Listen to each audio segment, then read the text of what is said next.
పిల్లలు కలగనంత వరకు లేదా పిల్లలు లేనంత వరకు సంఘానికి క్రమంగా వస్తారు. సంఘానికి క్రమంగా వచ్చి సంఘ కార్యక్రమాల్లో పాలు పంచుకుంటారు. సంఘానికి సంబంధించిన సహాయ కార్యక్రమాలు ఉన్నా ముందుంటారు.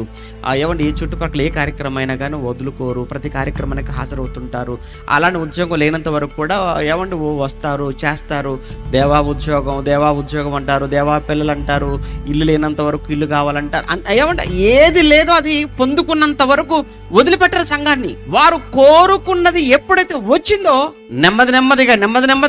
నెమ్మదిగా సంఘానికి, కార్యక్రమాలకు, దేవునికి దూరం అవుతుంటారు. అవునో కాదో ఒక్కసారి ప్రాక్టికల్ గా ఒకసారి మీరు ఆలోచించుకోండి. అది ఎలా అవుతుంది చెప్పండి? నువ్వు ఏ స్థితిలో ఉన్నా దేవుడు నీ జీవితంలో ఆయన మొదటి స్థితిలోనే ఆయన ఉండాలి. నీ స్థితి ఏదైనా లేనప్పుడైనా దేవుడు మొదటివాడు, అన్ని ఉన్నప్పుడైనా దేవుడు మొదటివాడు. ఆయన ప్లేస్ చేంజ్ అవ్వకూడదు. మళ్ళీ చెప్తున్నాను, ఆయన ప్లేస్ మారకూడదు.